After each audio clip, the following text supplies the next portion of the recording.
bi ne yɛrɛ bɔra dɔrɔtɛri la n nana sɔrɔ min yɛrɛ bɛ yen ne yɛrɛ kɔni ko bi ne kun tɛna yɛrɛ ka sababuya kɛ foyi tɛ yen a ma foyi sɔrɔ. Depuis droit d'auteur kɛra droit d'auteur ye sinon n bɛ se k'a fɔ depuis ne yɛrɛ donna droit d'auteur la ɲinan ne ye fɛn min sɔrɔ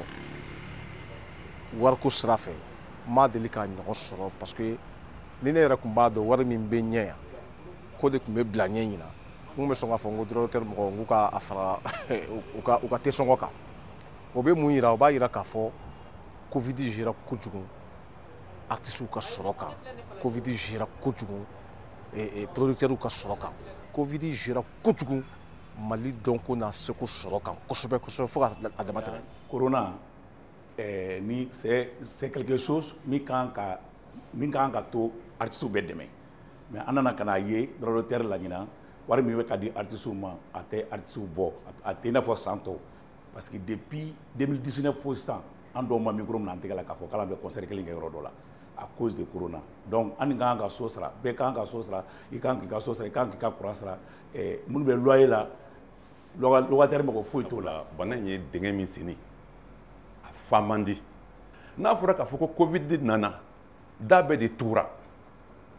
n'i y'a min i bɛ taa ka taa ɲɛnajɛ kɛ bɔda de b'i bolo ala de b'a dɔn artistes bɛ ka balo cogo min mais ala de bɛ sa fiɲɛtɔ balo n'o tɛ an jɔra o an jɔra.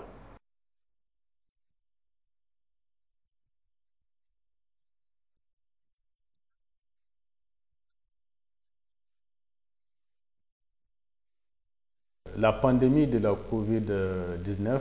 a drastiquement joué sur les revenus de nos créateurs ainsi que de leurs ayants droit. Vous n'êtes pas sans savoir que des mesures ont été prises pour contrer cette pandémie. Ces mesures ont entraîné du coup la fermeture des établissements soumis au paiement de la redevance des droits d'auteur et des droits voisins. Et ce sont ces redevances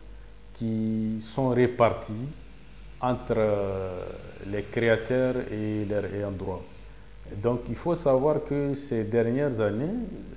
à savoir les années de la Covid, si je peux le dire ainsi, 2019, 2020 et jusqu'à présent ça continue. Et ça a beaucoup impacté cette répartition parce que nous n'avons pratiquement pas perçu de droits auprès de ces établissements qui sont fermés depuis la prise de ces mesures et puis depuis cette situation de Covid. Vraiment un grand manque à gagner au niveau de nos créateurs qui ne parviennent plus à vivre de leur art parce qu'ils ne mènent plus leur activité. Et donc vraiment c'est une situation à déplorer. Et vraiment nous prions seulement pour que cette situation cesse et que nos créateurs puissent reprendre leur activité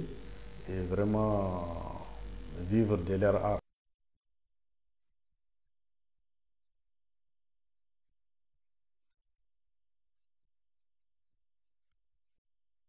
Arrête tun fɔra ko dɛmɛ dɔ bɛ k'an ye o fɔra k'a d'an tulo kan depuis waati jumɛn k'o bɛna 90 000 francs di 90 000 francs ça c'est symbolique n'o tɛ a tɛ foyi ɲɛ artiste ka vie la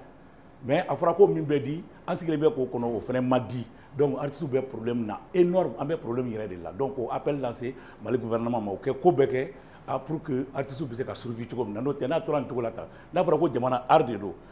art ye jamana ka carte d'identité de parce que an ɲɛ bɛ jamana pays voisin fɛn fɛn na a bɛɛ ye fɛn dɔ k'u ka artistes ye mais an ta fɔra jusqu'à présent a ma kɛ donc n b'a fɔ ka segin a kan a fɔra a ma kɛ jusqu'à présent. an tun y'a mɛn wagati dɔ la ko wari dɔ labilara ministère de la culture ka bolo kan pour que k'a di artistes ma k'a tun bɛ bɛn 10,8 ma nin y'o kalo 4 kalo 5 ye o kuma bɛ sen na taama mɛnɛ sisi ma bɔ Côte d'Ivoire lajɛ et ils ont mis plus de 5 milliards à la disposition des artistes milliards 5 a ka ca n'o yɛrɛ u ye min bila artistes ka disposition na mais yan nɔ a fɔra ko milliard 1 de dira an ka artistes ma tɛgɛ tɛ ka da o yɛrɛ kan mɔgɔ t'a dɔn o ko kɛra cogo min na yɛrɛ donc u k'u kɔfilɛ artistes la nka artistes fana bɛ min fɔ artistes ye u k'u yɛrɛ kɛ gerebuw ye.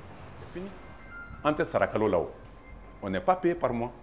ni n'an ye ɲɛnajɛ ni e ye min d'a ma an bɛ balo an b'an ka denbaya balo n'o de ye mais n'o tigɛra an b'a kɛ cogo di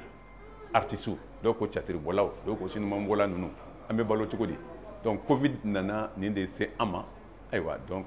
vraiment solution bɛ se ka sɔrɔ ayiwa an yɛrɛ bɛɛ lajɛlen an artistes an ka ɲɛmaaw jamanaden tɔw pour que vraiment an bɛ se ka sira ɲuman wɛrɛ bɔ nin gɛlɛya in kɔnɔ min bɛ se k'an nafa an bɛ se k'an ka denbayaw balo cogo min.